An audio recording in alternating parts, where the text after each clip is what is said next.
Good morning all of you 1 2 3 law class with Kabir में आपका एक बार फिर से स्वागत है। आज हम वीडियो बना रहे हैं एलएलबी फर्स्ट सेमेस्टर वाले छात्रों के लिए जिनकी परीक्षा बहुत ही नजदीक है और विषय है हमारा अनुबंध अधिनियम यानी कि भारतीय अनुबंध अधिनियम 1872 जिसे कॉन्ट्रैक्ट लॉ के नाम से भी जाना जाता है। तो सबसे पहले मैं आपको यहाँ पर 10 मोस्ट इंपॉर्टेंट क्वेश्चन समझाने वाला हूँ और इसी वीडियो लेक्चर में मैं आपको इनको कैसे लिखा जाए, कैसे इनको पेपर में प्रेजेंटेशन की जाए जिससे कि आपके अच्छे से अच्छे नंबर आ सके, ये सभी चीजें आपको इसी छोटे से वीडियो लेक्चर में समझाने वाला हूं। तो आइए शुरुआत करते हैं। सबसे पहला प्रश्न आता है मेरे पास, संविदा या कॉन्ट्रैक्ट क्या है?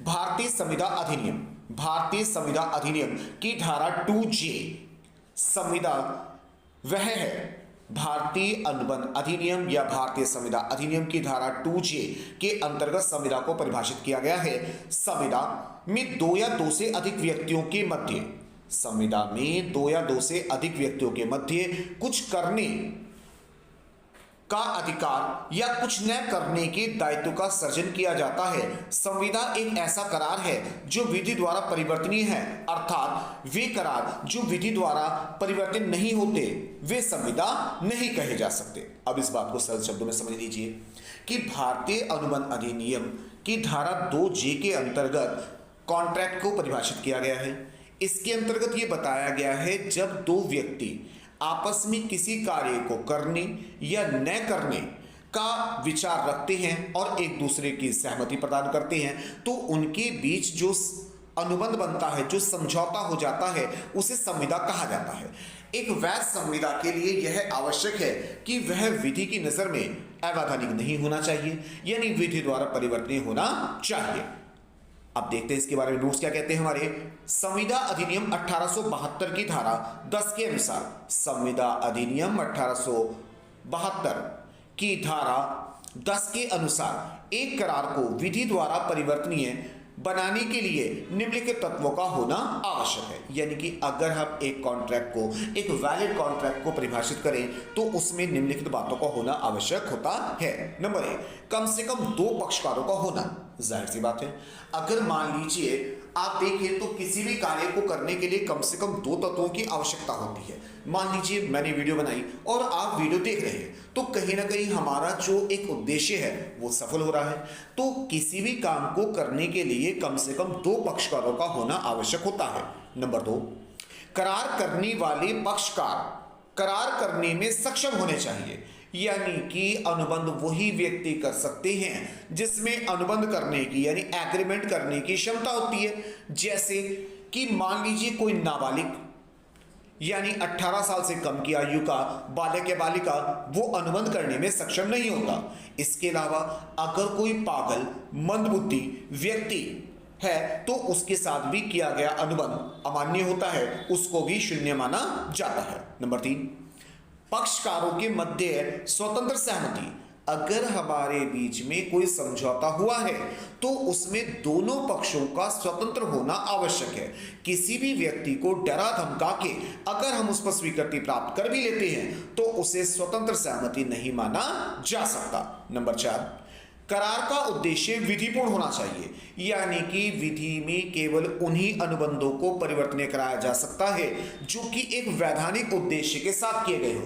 अगर कोई भी इल्लीगल कार्य आप करने के लिए समझौता करते हैं, फॉर एग्जाम्पल मैंने एक व्यक्ति को कहा कि चलो ठीक है भाई शाम को चोरी करने चलेंगे, उसने कहा ठीक है भाई चलेंगे।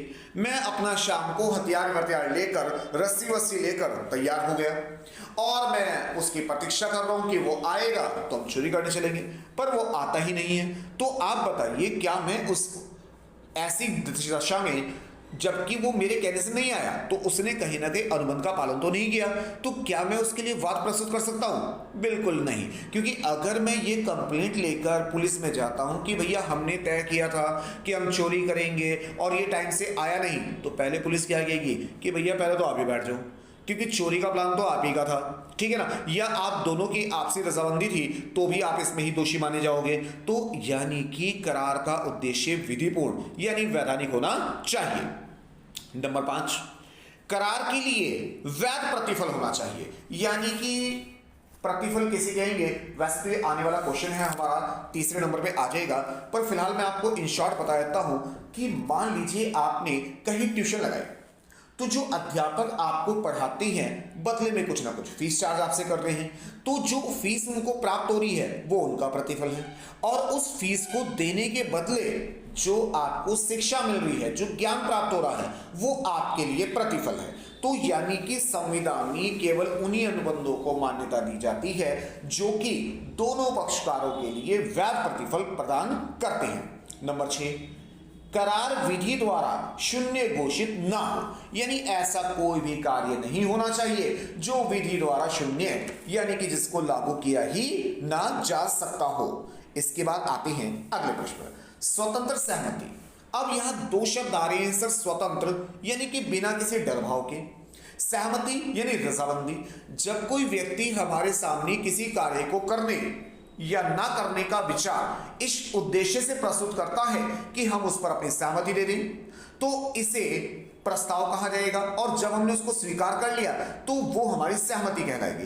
पर सहमति वही मान्य होती है जो बिना किसी डर भाव के, बिना डराए धमकाए प्राप्त की जाती है। मान लीजिए सब्जी वाला आता है, वो कहता है कि आलू लो, गोभी लो, बैंगन लो। हमने पूछा भैया क्या भाव है, उसने कहा 20 रुपए किलो।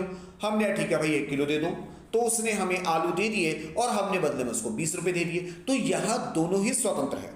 जबकि इस एग्जाम्पल को इस तरह समझिए, मान लीजिए आलू वाला आया और एक व्यक्ति ने उसको चाकू दिखा के कहा कि 5 किलो आलू जरा फटाफट थैले में डाल दे। उसने थैले में आलू डाल दिए और वह बिना पैसे दिए चला गया। तो क्या सब्जी वाला उसको बिना पैसे के आलू देना चाह रहा था? नहीं देना चाह रहा था। उसने सिर्फ उस समय डर भाव के कारण अपनी चीज उसको बिना किसी मूल्य के प्रदान कर दी। तो यानी कि यहां उसकी सहमति मान्य नहीं है, क्योंकि आपने जो सहमति प्राप्त की है वो उसको डराकर प्राप्त की है। आइए अब देखते हैं इसके बारे में हमारे नोट्स क्या कहते हैं। भारतीय संविधान या अनुबंध कह सकते हैं, भारतीय अनुबंध अधिनियम की धारा 10 के अनुसार सभी करार संविदा हैं, सभी करार संविदा हैं यदि वे पक्षकारों की स्वतंत्र सहमति से किए जाते हैं। दूसरे शब्दों में हम कह सकते हैं मान्य संविधान में सहमति ही नहीं बल्कि स्वतंत्र सहमति होनी आवश्यक है। धारा 14 में इसके बारे में क्या बताती है? धारा 14 में यह परिभाषित किया गया है कि स्वतंत्र सहमति किसे कहते हैं। इस धारा के अनुसार किसी सहमति को स्वतंत्र तब कहा जाएगा जब उसमें निम्नलिखित तत्वों को ना पाया जाता हो: उत्पीड़न ना हो, असहमत असर ना हो, उसमें कपट ना हो, मिथ्या वर्णन ना हो, उसमें भूल ना हो। यानी कि अगर किसी सहमति में इन 5 तत्वों को समावेश नहीं है तो वह स्वतंत्र सहमति मानी जाएगी। अभी आप इन शब्दों को याद रखें क्योंकि इन्हें अगले क्वेश्चनों में मैं बहुत अच्छी तरह से एक्सप्लेन करवाने वाला हूं। तो 5 वर्ड याद रखें। सबसे पहले है उत्पीड़न, यानी कि किसी को डरा धमका के, असहमत असर, कहीं अपना रोब दिखाकर, कपट यानी कि धोखा देकर, मिथ्या वर्णन झूठ बोलकर, और भूल यानी कि मिस्टेक। तो जिसमें ये 5 तत्व नहीं होंगे उसे स्वतंत्र सहमति माना जाएगा। तो इस प्रकार जब कोई व्यक्ति बिना किसी बाधा अथवा अवरोध के कार्य करता है और अपनी सहमति देता है तो उसे स्वतंत्र सहमति कहा जाता है। इसके बाद है प्रश्न नंबर 3, प्रतिफल से क्या आशय है। जैसे मैंने भी आपको बताया कि मान लीजिए आप किसी अध्यापक से ट्यूशन पढ़ते हैं और अध्यापक महोदय आपसे फीस चार्ज करते हैं, तो फीस जो है वो अध्यापक के लिए प्रतिफल है और जो वो आपको शिक्षा प्रदान कर रहे हैं वो आपके लिए प्रतिफल है। अब देखते हैं इसके बारे में नोट्स क्या कहते हैं। प्रतिफल ऐसा मूल्य को कहते हैं जिसके बदले में दूसरे पक्षकार का वचन प्राप्त किया जाता है और इस प्रकार से मूल्य के लिए दिया गया वचन परिवर्तनीय होता है। प्रोफेसर पोलार्ड के अनुसार भारतीय अनुबंध अधिनियम की धारा 2 के अनुसार, भारतीय अनुबंध अधिनियम की धारा 2 के अनुसार यदि वचनदाता वचन ग्रहीता की इच्छा पर कोई कार्य कर चुका है या करता है या करने का वचन देता है या कोई कार्य नहीं किया है या नहीं करता या कुछ न करने का वचन देता है तो इस कार्य के न करना या कार्य करने न करने का वचन देना, इस वचन को ही प्रतिफल कहा जाता है। तो मुझे लगता है कि इस परिभाषा को सुनकर निश्चित रूप से आपका दिमाग थोड़ा चकरा गया होगा। तो इसको आप सरल शब्दों में समझिए कि मान लीजिए आपका एक मित्र आपके पास आता है और वो आपसे कहता है कि भाई कल स्कूल चलेंगे। आपने कहा ठीक है भाई चलेंगे, ठीक है ना। दूसरी सिचुएशन, आपका दोस्त आता है, वो आपसे कहता है कि भाई कल एक काम करेंगे, स्कूल नहीं जाना। आप कहते हैं ठीक है भाई नहीं चलेंगे। तो देखा जाए तो दोनों ही स्थितियों में आपके मित्र ने अपने विचार आपके सामने प्रकट किए और आपने उसको स्वीकार भी कर लिया। पहले वचन में उसने आपको स्कूल जाने के लिए कहा था, तो यानी कार्य करने के लिए जो वचन दिया गया वो भी एक प्रस्ताव माना गया। और दूसरी सिचुएशन में उन्होंने आपको मना किया कि भाई कल स्कूल नहीं चलेंगे, यानी कि वहां पर किसी कार्य को रोकना वो भी इसी के अंतर्गत आता है। तो इस प्रकार से आप कह सकते हैं, नीचे अगर आप ध्यान दें कि वचन के बदले वचन का मिलना, कार्य के बदले कार्य या धन का मिलना, या वचन के बदले कार्य धन का मिलना प्रतिफल कहलाता है। और इन शॉर्ट आप अपने दिमाग में रखें कि जब हम कोई कार्य करते हैं, मान लीजिए मैं आपको बहुत अच्छा पढ़ाने की कोशिश कर रहा हूं और आपको मेरा पढ़ाया अच्छा भी लगता है, तो ये आपका प्रतिफल हुआ। अब मेरा प्रतिफल क्या होना चाहिए कि आप मेरे वीडियो को लाइक करें, शेयर करें, सब्सक्राइब करें, जिससे कि मेरी वीडियो अधिक से अधिक लोगों तक पहुंच सके। तो क्या आपको नहीं लगता कि देखिए कि आपको भी मेरा प्रतिफल चुकाना चाहिए? जस्ट जोक, ठीक है ना। आपको अच्छा लगेगा तो निश्चित रूप से आप इसको शेयर, सब्सक्राइब और लाइक तो करेंगे ही करेंगे, ठीक है ना।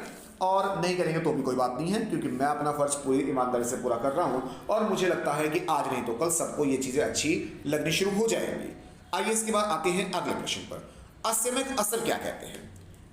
भारतीय संविधान अधिनियम 1872 की धारा 10 में असीमित का उल्लेख किया गया है जब एक पक्षकार दूसरे पक्षकार के विश्वास की स्थिति में होता है कि एक दूसरे पर अपना असर डाल सकते हैं जो स्वयं में प्रकृति तथा उचित हो, परंतु उसे नाजायज इस प्रकार से प्रयोग करना उसे असीमित असर द्वारा उत्प्रेरित कहा जाएगा, जहां की पक्षकारों के बीच विद्यमान संबंध ऐसा होता है कि उनमें से एक पक्षकार दूसरे पक्षकार की इच्छा को अधिशासित करने की स्थिति में होता है। सरल शब्दों में समझिए, कई बार कुछ लोगों में ऐसे संबंध होते हैं जहां पर हम एक दूसरे का बहुत ज्यादा सम्मान करते हैं या उनकी बात को टाल नहीं सकते।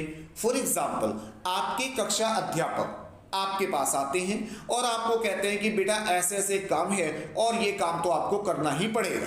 अब आप क्योंकि उनके शिष्य हैं, उनका सम्मान भी करते हैं, तो ऐसे में अगर आपका कार्य करने की इच्छा नहीं भी हो रही है तो भी आप उन्हें मना नहीं करना चाहेंगे। आप चाहेंगे भाई गुरुजी हैं और ये काम तो मुझे कर देना चाहिए। इसी तरह से कई बार ऐसा होता है कि आपका बड़ा भाई आपको कोई काम कहता है, पिताजी ने कोई काम कह दिया, काम करने का मन तो नहीं है परंतु कहीं ना कहीं करना पड़ेगा, क्योंकि हम उनके क्या करते हैं, सम्मान करते हैं, इज्जत करते हैं। पर अगर ये चीज बिजनेस के व्यापार के हिसाब से देखी जाए कि आपके कक्षा अध्यापक आपके पास आते हैं और कहते हैं कि भाई रोहन बाबू, आपके जो पिताजी हैं वो प्रॉपर्टी का काम करते हैं और क्या हमें सही रेट में प्रॉपर्टी नहीं दिलवाओगे, और हमें एक काम करो कि भाई एक आधे रेट में हमें ये संपत्ति दिलवा दो, ठीक है ना। तो कहीं ना कहीं यहां पर जो अध्यापक महोदय हैं वो अपने जो संबंध है उसका नाजायज फायदा उठा रहे हैं और इसे ही असीमित असर कहा जाएगा। लास्ट देखते हैं, जिस पर वास्तविक या दृश्यमान प्राधिकरण रखता हो तथा जिसके साथ वैश्विक संबंध की स्थिति हो। तो यहां पर हमारे जो अध्यापक महोदय हैं वो संबंधों का नाजायज लाभ उठा रहे हैं और कहीं ना कहीं हमें एक आर्थिक हानि का सामना करना पड़ सकता है, तो इसे असीमित असर कहा जाएगा। इसके बाद अगले प्रश्न पर आते हैं, सामान्य प्रस्ताव किसे कहते हैं? अब सवाल ये बनता है कि अगर सामान्य प्रस्ताव है तो क्या कोई विशेष प्रस्ताव भी हो सकता है? हाँ जी, बिल्कुल हो सकता है, वो भी आपको समझाने वाले हैं। जब प्रस्ताव सार्वजनिक तौर पर सर्वसाधारण के समूह या सामने किया जाता है तो उसे सामान्य प्रस्ताव कहते हैं, परंतु संविदा सिर्फ उसी व्यक्ति से होती है जो प्रस्ताव की शर्तों को पूरा करता है। सामान्य प्रस्ताव जब किसी विशिष्ट व्यक्ति द्वारा स्वीकार कर लिया जाता है तभी उसकी संविदा का सर्जन होता है। सामान्य प्रस्ताव विज्ञापन, लाउडस्पीकर या किसी ऐसे साधन द्वारा किया जाता है जिसका प्रचार साधारण जनता में हो। अब यहां पर कुछ केसेस हैं, जैसे कि केस है हमारे पास क्लोराइन वर्स कॉर्विन स्मॉल बॉर कंपनी, इंसुलिन की गोलियां 100 पाउंड का इनाम। अब इस केस को शायद आपने सुना होगा, नहीं सुना तो कोई बात नहीं, मैं आपको बता देता हूं। यहां पर एक कंपनी ने अपनी इंसुलिन की गोलियों का बाजार में प्रचार किया और कहा कि अगर इंसुलिन की गोलियों का समय अनुसार प्रयोग करने के बाद भी कोई व्यक्ति पीड़ित हो जाता है तो हम उसको 100 पाउंड का इनाम देंगे। और उन्होंने ये 100 पाउंड, कंपनी ने ये 100 पाउंड रिलायंस बैंक में जमा भी करवा दिए। अब एक महिला ने इन गोलियों का इस्तेमाल किया और वह फिर भी पीड़ित हो गई, तो उसने वाद प्रस्तुत किया कि देखो मैंने नियमानुसार इन गोलियों का प्रयोग किया है और मैं तो फिर भी बीमार पड़ गई।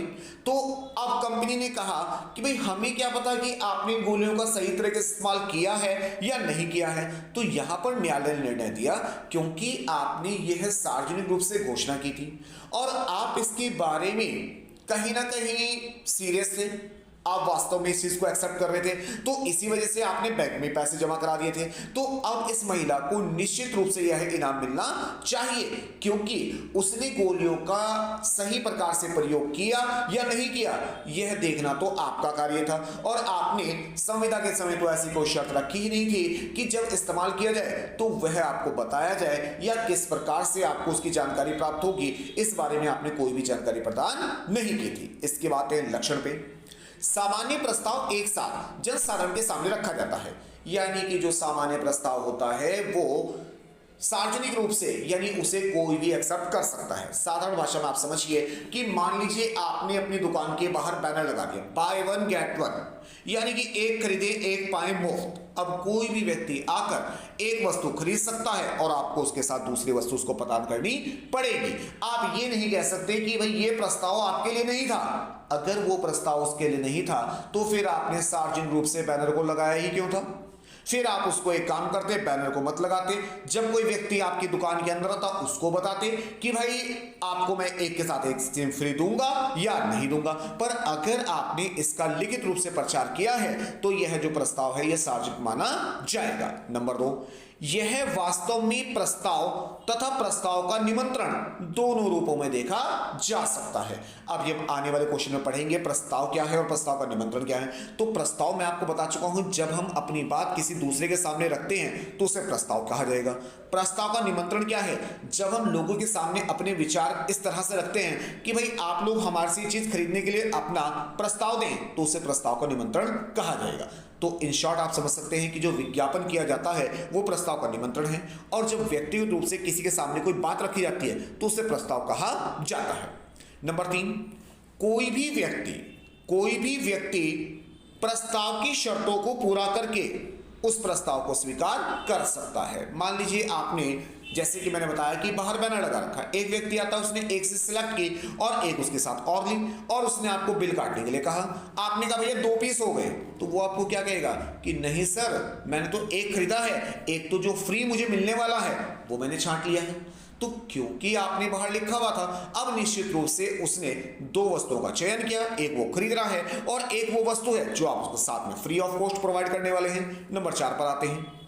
इसके लिए साधारणतः स्वीकृति या कृत ही स्वीकृति पूर्ण माना जाएगा, यानी ऐसा करने के लिए उसे पहले आपकी परमिशन लेने की आवश्यकता नहीं है। वह आपके स्टोर में आता है, वस्तु छांटता है और आपको बिल काटने के लिए कह देता है। तो यहां पर उसका अर्थ यही है कि वो एक वस्तु के साथ एक वस्तु फ्री में प्राप्त करना चाह रहा है। इसके बाद आते हैं जी नंबर 5 पे।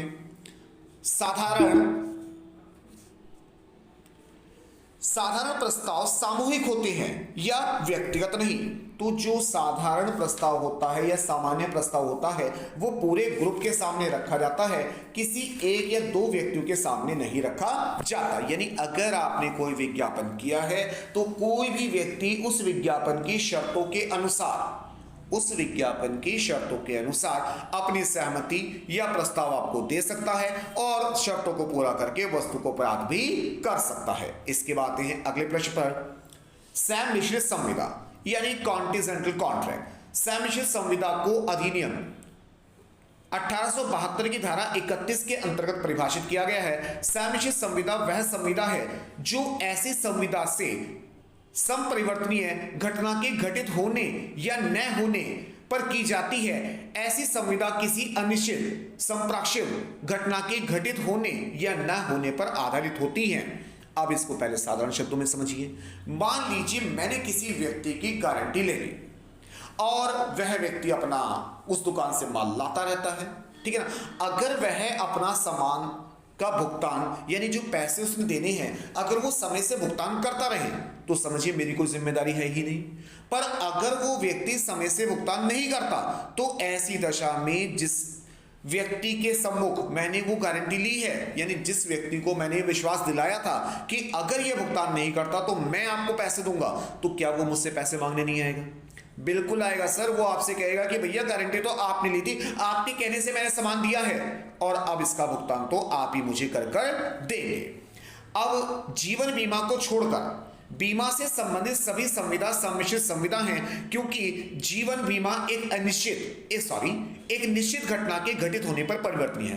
परंतु क्योंकि जीवन बीमा के लिए एक अलग से अधिनियम पारित किया जा चुका है तो इसको सम्मिश्रित संविदा में सम्मिलित नहीं किया जाता। अब इसका मैंने एक उदाहरण भी दिया है, ठीक है ना। अब यहाँ उदाहरण यह है कि मान लीजिए कै को कहता है कि यदि तुम्हारे घर में आग लग गई, कोई भी दुविधा हो गई तो मैं आपको 50,000 रुपए दूंगा।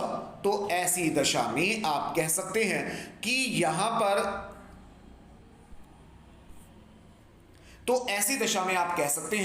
भाई यहां पर ये 50,000 रुपए तभी दिए जाएंगे जब कोई वास्तव में क्षति होगी। अगर कोई वास्तव में क्षति हुई नहीं है तो ऐसी स्थिति में आपको किसी भी प्रकार की हानि को भुगतना नहीं पड़ेगा। इसके बाद आगे बढ़ते हैं।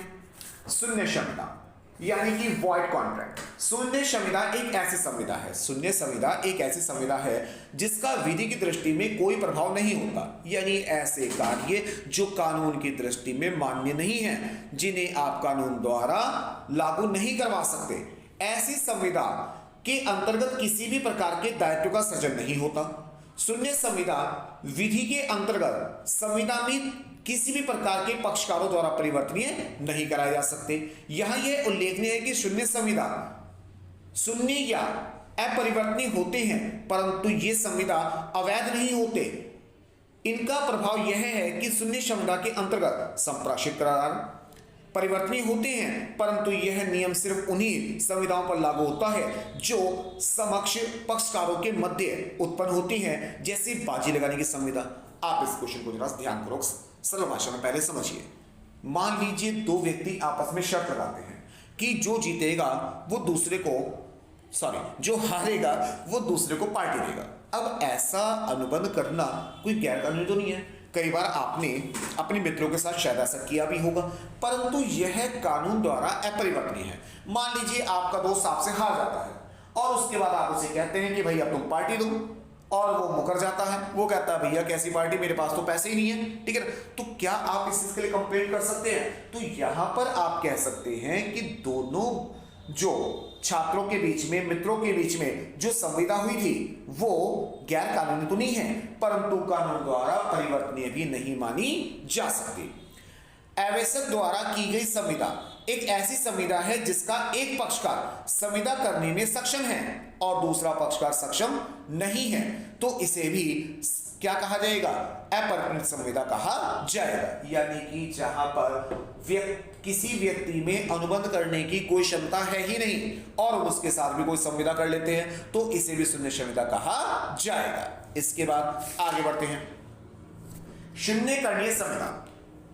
शून्यकरणीय संविदा वह संविदा है जो एक पक्षकार के लिए विकल्प है कि चाहे तो वो उसको निरस्त करवा ले और चाहे तो वह अपना नियमानुसार संविदा का पालन करवा ले। अब देखते हैं इसमें नोट्स क्या कहते हैं। शून्य संविदा वह संविदा है जो एक पक्षकार के विकल्प पर निरस्त कराई जा सकती है जब तक संविदा का एक पक्षकार जिसके विरुद्ध आपत्ति नहीं करता, तो ऐसी संविदा वैध और अपरिवर्तनीय होती है। उदाहरण द्वारा समझिए।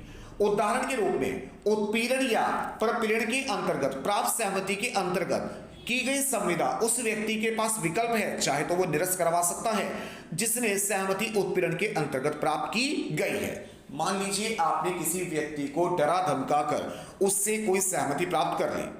अब कुछ समय के बाद वह व्यक्ति स्वतंत्र हो जाता है, यानी कि उसको अपने अधिकार मिल जाते हैं, तो वो चाहे तो उस संविदा को कंटिन्यू करे और चाहे तो उसके लिए वो वाद प्रस्तुत कर सकता है और उस संविदा को कैंसिल भी करवा सकता है। उदाहरण द्वारा समझिए। मान लीजिए एक व्यक्ति ने डरा धमका के आपसे किसी प्रॉपर्टी के पेपर पर साइन करवा लिए।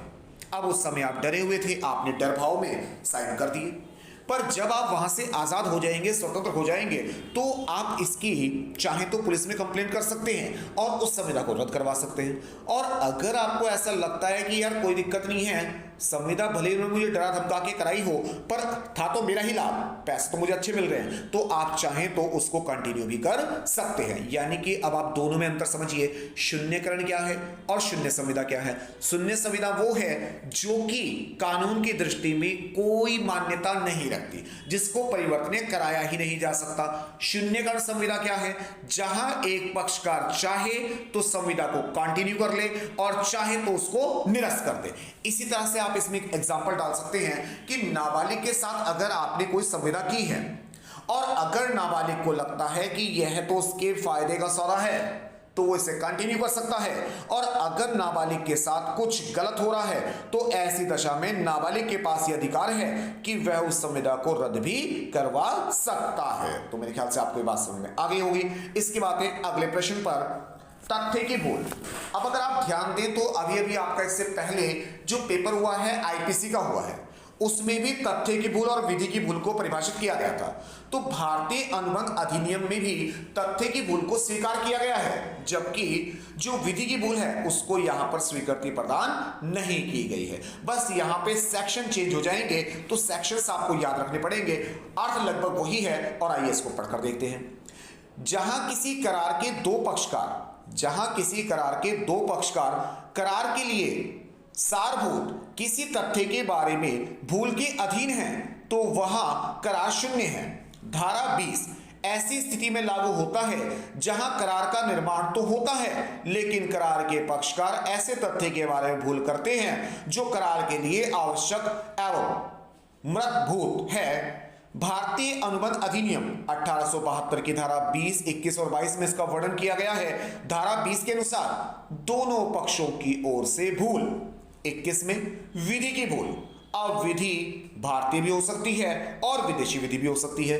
22 नंबर पे एक पक्षकार की ओर से भूल, आवश्यक तत्व दोनों पक्षकार भूल के अधीन होने चाहिए। भूल किसी तथ्य की होनी चाहिए, विधि की नहीं होनी चाहिए। तथ्य करार का आवश्यक अंग होना चाहिए। अब इसको आप एक एग्जांपल समझिए। मान लीजिए मैं एक व्यक्ति के पास जाता हूं और मैं कहता हूं कि भाई मुझे एक छोटा सा कुत्ता चाहिए, तो वो कहता है कि ठीक है जी। वो मुझे कुछ कुत्तों की फोटो दिखाता है और उनमें से एक कुत्ता मुझे पसंद आ जाता है और मैं उसे कहता हूं कि भाई ठीक है, मैं कल आऊंगा पैसे लेकर और इस कुत्ते को लेता जाऊंगा। उसने कहा ठीक है भाई, और मैंने कुछ पैसे एडवांस में भी जमा करा दिए। तो यहां तक सब कुछ सही चल रहा है, कोई प्रॉब्लम नहीं है।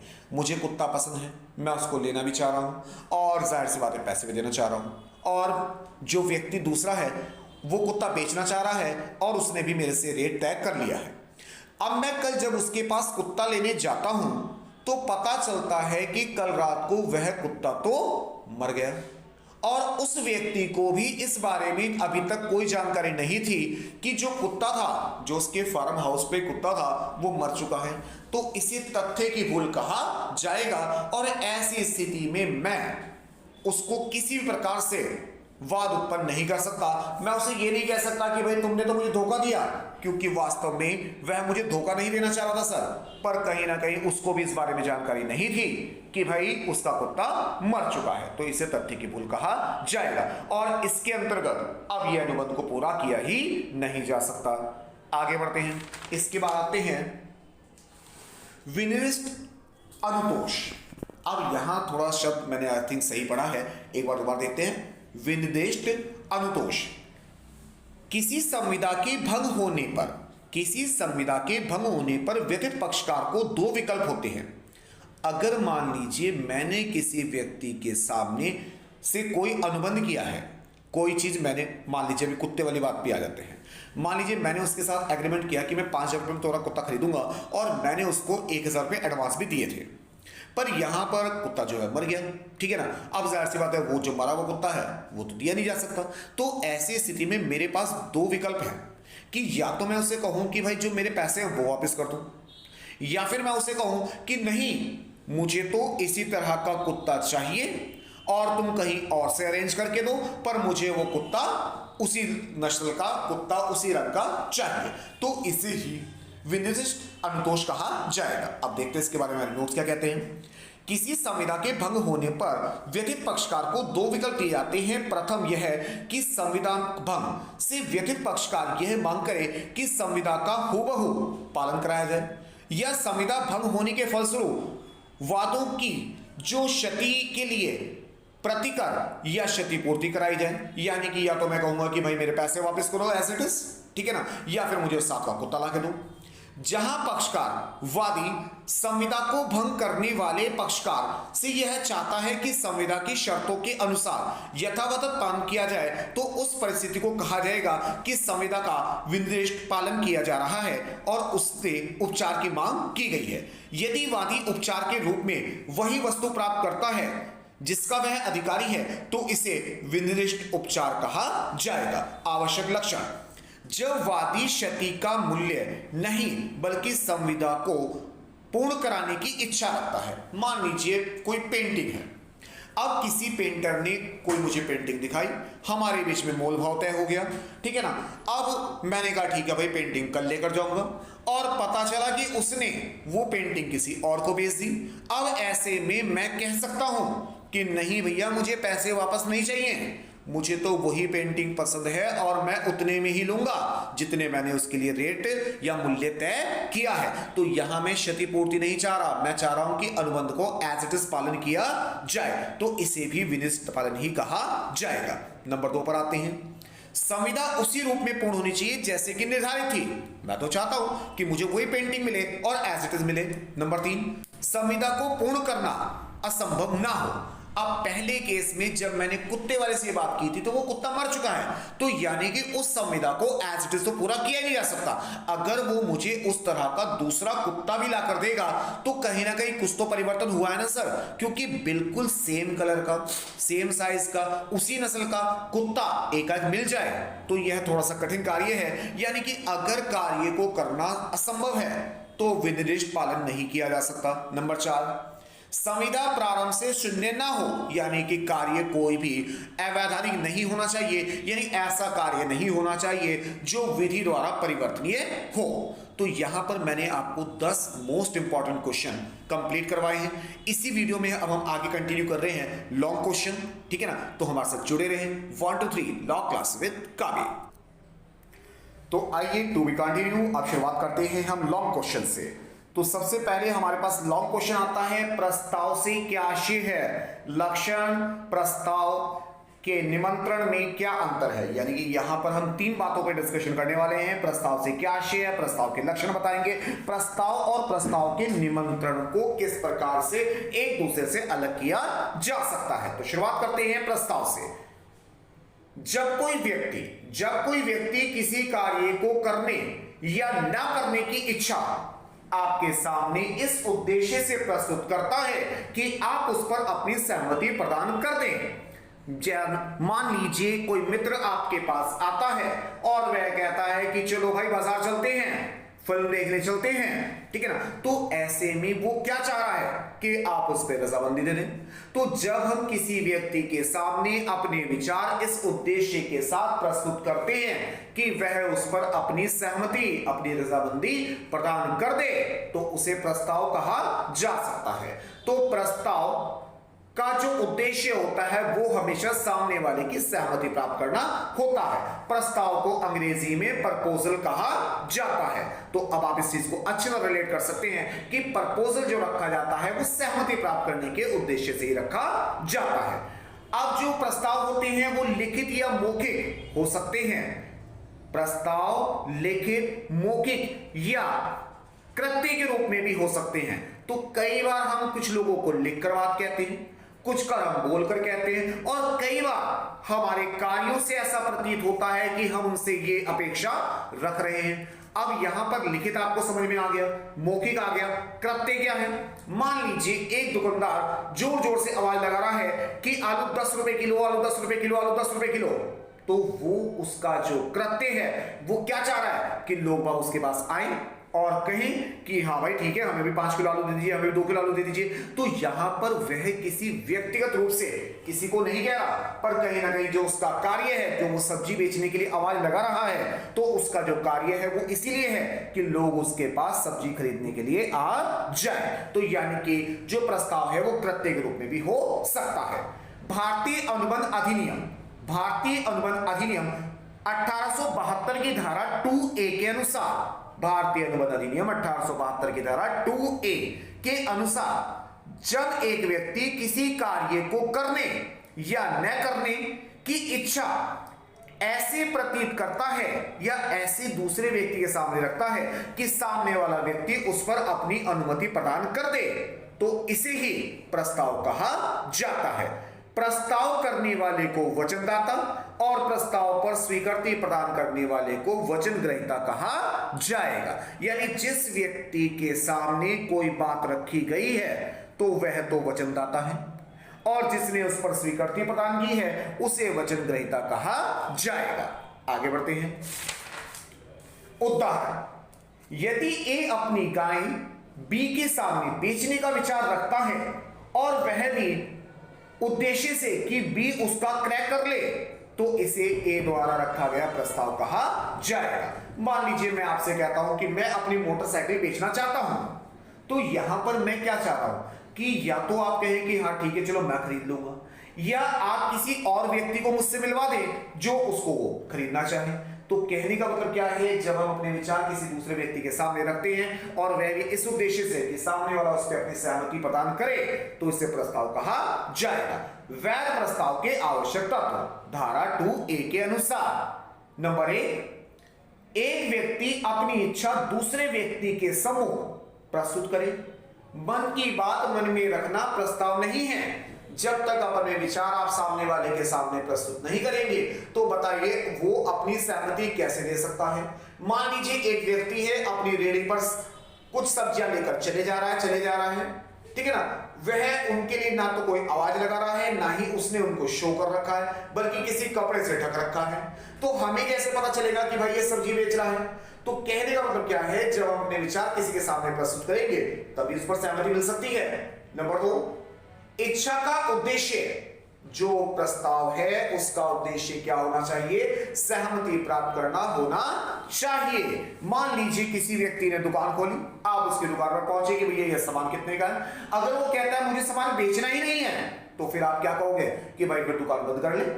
दुकान खोली है तो यानी कि तो कुछ बेचना चाह रहा होगा, तो यानी कि प्रस्ताव उसे ही माना जाएगा जब आप क्या रखें? सहमति की इच्छा रखें। नंबर 3, इच्छा किसी कार्य को करने या ना करने की भी हो सकती है। आपका मित्र आया और उसने कहा कि चलो फिल्म देखने चलते हैं, तो ये भी एक प्रस्ताव है।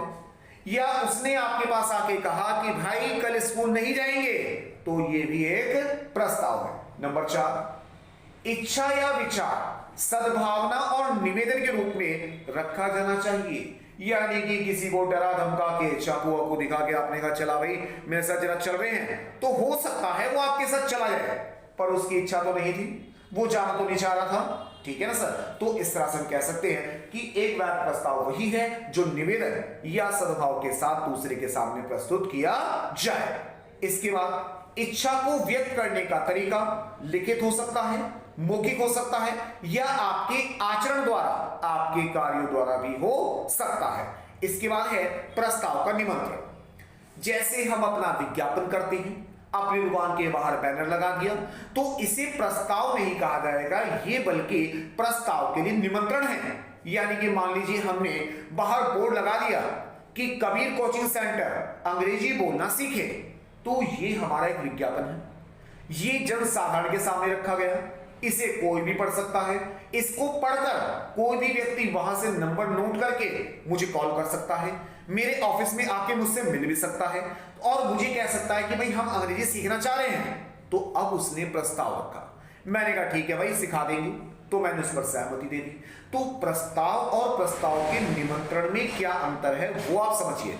प्रस्ताव किसी व्यक्ति विशेष के सामने रखा जाता है, जबकि प्रस्ताव का निमंत्रण जन साधारण के सामने एक साथ विज्ञापन के रूप में हो सकता है। प्रस्ताव का उद्देश्य होता है कि अब सहमति मिलेगी, जबकि प्रस्ताव के निमंत्रण का उद्देश्य ये होता है कि अब हमें इसके बेस पर प्रस्ताव मिलने आरंभ हो जाएंगे। आइए जरा इसमें अंतर समझ लेते हैं, बहुत इंपॉर्टेंट है। तो यहां पर है जी, पहला कॉलम है जी अंतर का आधार, फिर है प्रस्ताव और फिर है प्रस्ताव का निमंत्रण। सबसे पहले उद्देश्य। प्रस्ताव का उद्देश्य, प्रस्ताव का उद्देश्य स्वीकृति प्राप्त करना है, जबकि निमंत्रण का उद्देश्य, निमंत्रण का उद्देश्य प्रस्ताव प्राप्त करना है। क्षेत्र, प्रस्ताव व्यक्तिगत या व्यक्ति विशेष के लिए किया जाता है, और जबकि निमंत्रण जो होता है वो हमेशा सार्वजनिक होता है, यानी उसे कोई भी स्वीकार कर सकता है। चरण, यह स्वीकृति से पहले का चरण है और यह प्रस्ताव से पहले का चरण है। प्रभाव, प्रस्ताव पर स्वीकृति मिलती है तो वैध संविधा का निर्माण होता है। निमंत्रण द्वारा केवल प्रस्ताव प्राप्त किया जाता है। इसके बाद संवहन, प्रस्ताव का संवहन स्वीकर्ता तक पहुंचना अनिवार्य है, यानी कि जिसके सामने मैं जो बात रखना चाह रहा था, अगर मैंने वो बात वहां तक पहुंच गई है तो माना जाएगा कि प्रस्ताव पूर्ण हो गया। जबकि निमंत्रण का संवहन सार्वजनिक रूप से होता है। मैंने बैनर लगा लिया और कोई भी व्यक्ति आते जाते उसको पढ़ सकता है, उसकी फोटो खींच सकता है, उसे नोट कर सकता है। दायित्व, प्रस्ताव पर स्वीकृति प्राप्त होने से दायित्वों का सृजन होता है, जबकि निमंत्रण पर के द्वारा केवल प्रस्ताव प्राप्त किए जाते हैं और अभी दायित्वों का सर्जन नहीं किया जा सकता। इन शॉर्ट अपने दिमाग में मेरे ख्याल से आप बात समझ गए होंगे कि अगर मैंने कोई विज्ञापन किया है तो वो प्रस्ताव का निमंत्रण है, और जब मैंने किसी व्यक्ति विशेष के सामने किसी कार्य को करने का विचार रखा है तो उसे प्रस्ताव कहा जाएगा। इसके बाद प्रस्ताव के निमंत्रण की आवश्यकता। प्रस्ताव का निमंत्रण सार्वजनिक होता है, यानी पब्लिकली होता है। विज्ञापन कभी भी किसी व्यक्ति विशेष के लिए नहीं किया जाता, बल्कि जनसाधारण के लिए किया जाता है। प्रस्ताव का निमंत्रण प्रस्ताव से पहले संवहित होना चाहिए, बाद में इसका कोई महत्व ही नहीं है। मान लीजिए किसी बच्चे ने आके मुझसे ज्वाइन भी कर लिया, उसने मुझसे अंग्रेजी पढ़नी भी शुरू कर दी, और अब मैं उसे एक विज्ञापन दिखा के कह रहा हूं कि अंग्रेजी बोलना सीखे, क्या भैया आप इसे पढ़ना चाहोगे? तो वो कह सकता है ना कि भैया मैं तो पहले से ही पढ़ रहा हूं और मैंने तो पहले ही आपकी क्लासेस को ज्वाइन कर लिया है और अब मुझे विज्ञापन देके कोई लाभ नहीं है। हाँ, अगर आप चाहें तो ये मैं आगे किसी और को दे सकता हूं। इसके बाद नंबर 4 पर आते हैं, नंबर 3 सॉरी। प्रस्ताव का निमंत्रण किसी व्यक्ति विशेष के लिए नहीं होता। जैसे कि मैंने आपको बार बार बता रहा हूं, जो विज्ञापन होता है वो सबके लिए होता है, किसी गिने चुने व्यक्तियों के लिए विज्ञापन नहीं किया जा सकता। नंबर 4, यह विज्ञापन या जन सूचना के रूप में होता है। प्रस्ताव के निमंत्रण का उद्देश्य प्रस्तावों को प्राप्त करना होता है। उदाहरण, स्टेट बैंक ऑफ पटियाला और रोमेशन कन्नौजी। इस विवाद में न्यायालय ने निर्णय दिया कि राष्ट्रीयकृत बैंक द्वारा अगर कोई योजना लाई जाती है, राष्ट्रीयकृत बैंक द्वारा अगर कोई योजना लाई जाती है तो जनसाधारण के लिए प्रस्ताव का निमंत्रण माना जाएगा, उसे प्रस्ताव नहीं कहा जा सकता। यानी अगर बैंक में कोई स्कीम चालू की गई है और आप पहुंच जाते हैं कि भैया मैं इस स्कीम को स्वीकार करता हूं, और हो सकता है कि उस स्कीम में जितने आवेदन उन्होंने लेने हो वो पूरे हो चुके हो, तो ऐसे में बैंक इस चीज के लिए मना कर सकता है कि भाई जितने व्यक्ति हमें इस योजना में जोड़ने थे वो पहले ही जुड़ चुके हैं और अब हम आपको इसमें नहीं जोड़ सकते, तो आप यहां पर वाद प्रस्तुत नहीं कर सकते, क्योंकि ये प्रस्ताव नहीं बल्कि प्रस्ताव का निमंत्रण है जो आपको एक निश्चित समय के भीतर कर लेना चाहिए था। तो इसके बाद आते हैं अगले मोस्ट इंपॉर्टेंट क्वेश्चन पे, नाबालिग या अवयस्क के साथ संविदा दायित्व। भारतीय अनुबंध अधिनियम 1872 की धारा 10 के अनुसार एक वैध अनुबंध के लिए यह आवश्यक है कि पक्षकारों में अनुबंध करने की क्षमता हो। स्वतंत्र सहमति के लिए यह आवश्यक है कि पक्षकार अवयस्क ना हो। इस बात का वर्णन धारा 11 के अनुसार किया गया है। किसी अवयस्क या विकृत यानी मंदबुद्धि व्यक्ति के साथ किसी भी प्रकार की गई संविदा को शून्य माना जाएगा। यानी अगर हम किसी नाबालिग बच्चे या किसी विकृत मंदबुद्धि व्यक्ति के साथ कोई अनुबंध कर लेते हैं तो उसे विधि द्वारा परिवर्तित नहीं कराया जा सकता। अब इसके बारे में आवश्यकता संबंधी नियम भारतीय आवश्यकता अधिनियम 1875 में उल्लेख किया गया है। एक व्यक्ति जिसकी आयु 18 वर्ष तथा जिसकी संपत्ति का कोई संरक्षक न्यायालय द्वारा नियुक्त किया गया है उसे 21 वर्ष की आयु में ही बालिग यानी वयस्क माना जाएगा। यानी सामान्य रूप से अगर कोई व्यक्ति 18 वर्ष का हो चुका है तो उसे वयस्क माना जाएगा। इसी की तरह अगर कोई व्यक्ति का संरक्षण यानी जिसके गार्जियन न्यायालय द्वारा अपॉइंट किए गए हैं तो वह व्यक्ति 21 वर्ष की आयु में ही बालिग माना जाएगा। अवयस्क के साथ किए गए करार की स्थिति भारतीय अनुबंध अधिनियम की धारा 10 और 11 यह तो बताती है कि अवयस्क के साथ अनुबंध नहीं किया जा सकता, परंतु यह स्पष्ट नहीं करती कि ऐसा अनुबंध कर लिया जाए तो वह शून्य होगा या शून्य करनी होगा।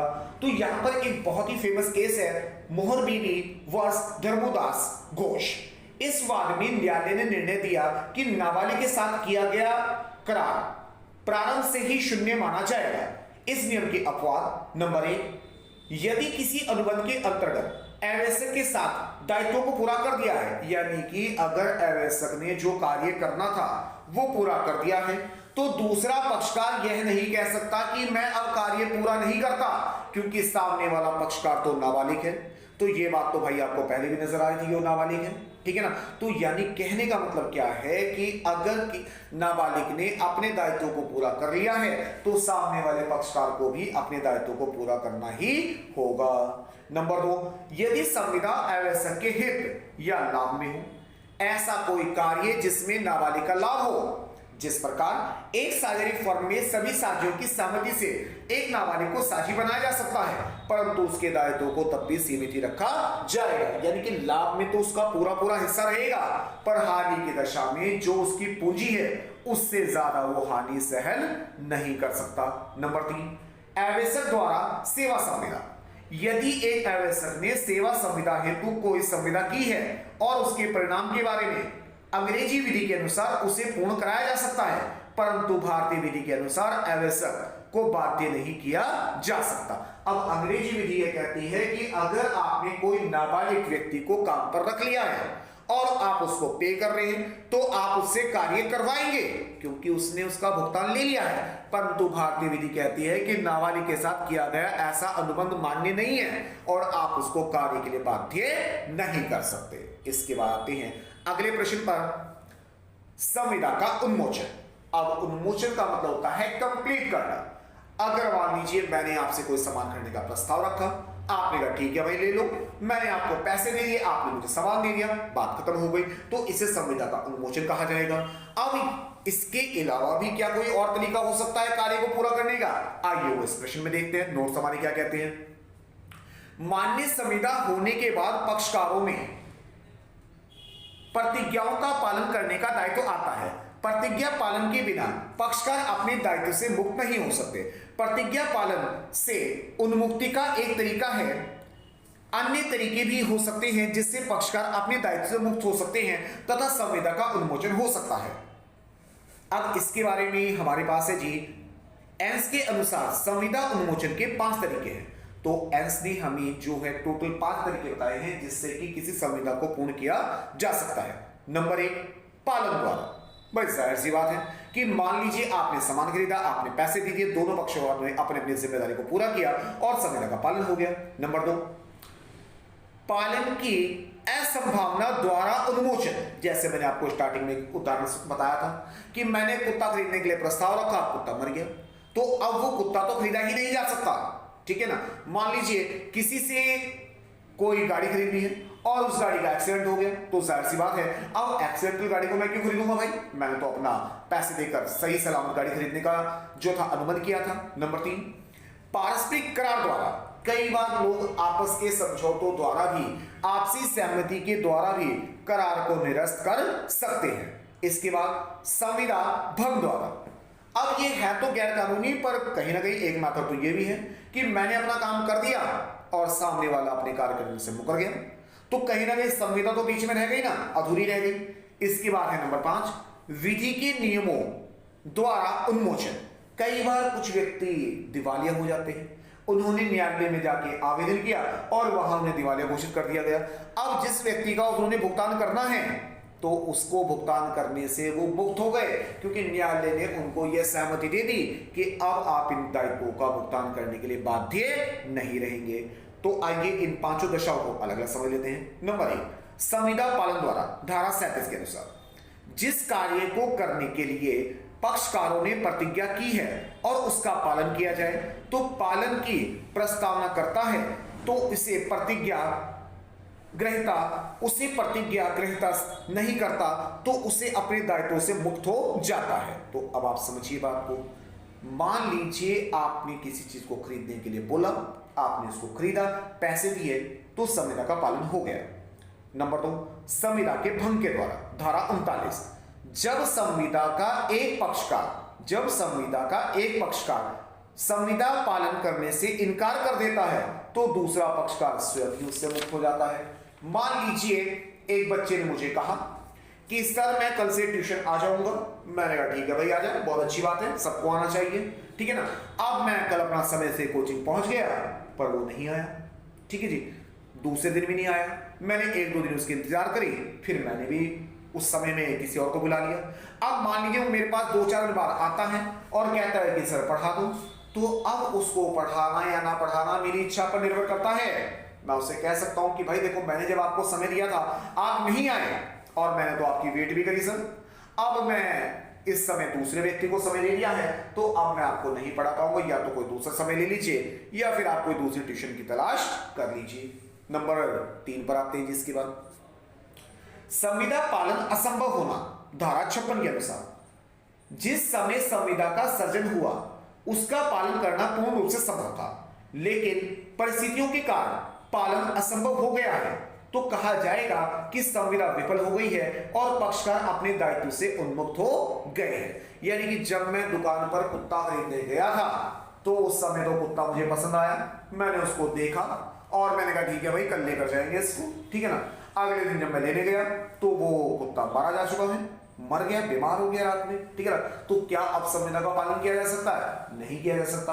अब अगर वो व्यक्ति मुझे कहे कि आप इसके बदले दूसरा कुत्ता ले लीजिए, तो भैया मेरी इच्छा है कि चाहे तो मैं कुत्ता ले लूंगा और या फिर मैं अपने पैसे वापस भी ले सकता हूं।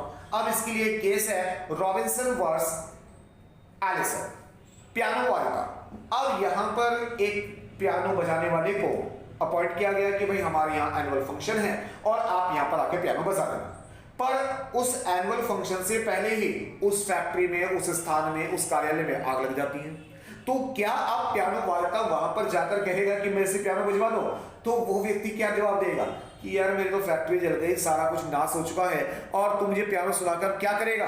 अब मैं इस पियानो को नहीं सुन सकता। इसके बाद है नंबर 4, करार द्वारा धारा 63, 62 और 63 के अनुसार जब पक्षकार आपसी सहमति से पुरानी संविदा को रद्द करके एक नया करार करा लेते हैं तो पुरानी संविदा का कोई महत्व नहीं बचता। तो ऐसी स्थिति में संविदा का नवीनीकरण तथा पुरानी संविदा को निरस्त कर दिया जाता है। जैसे कि आपने सुना होगा या प्रैक्टिकली समझिए, मान लीजिए एक किराएदार है, मैंने उससे 1 तारीख को अपना किराया लेना है और वो 1 तारीख से पहले ही मेरे पास आ जाता है कि भैया देखो इस बार मैं किराया नहीं दे पाऊंगा और मैं आपको किराया 10 तारीख में दूंगा। तो जो 1 तारीख को किराया लेने के लिए हमारे बीच में समझौता था वो कहीं आगे निरस्त हो गया, क्योंकि उसने पहले ही आके उस चीज को रद्द कर दिया कि मैं 1 तारीख को किराया दे ही नहीं पाऊंगा। तो जाहिर सी बात है अगर मैं 1 तारीख को मांगने भी जाता हूं तो मुझे क्या कहेगा कि भैया मैंने तो आपको पहले ही कहा था मैं 1 तारीख को किराया नहीं दे सकता। इसके बाद है नंबर 5, अभित्याग द्वारा धारा 63 के अनुसार अभित्याग द्वारा जब संविदा का उन्मोचन किया जा सकता है तो प्रतिज्ञाकर्ता अपने प्रति की गई प्रतिज्ञा का त्याग कर सकता है। अब इस बात को पहले सरल शब्दों में समझिए। मान लीजिए किसी व्यक्ति ने मेरे 1000 रुपए देने और व्यक्ति अपना ही है, जान पहचान का है और उसकी स्थिति को देखते हुए मैंने कह दिया कि यार एक काम कर, तू ये पैसे मुझे मत देना। अगर मैंने उसको ऐसा कह दिया तो वो अपने दायित्व से मुक्त हो गया भाई साहब।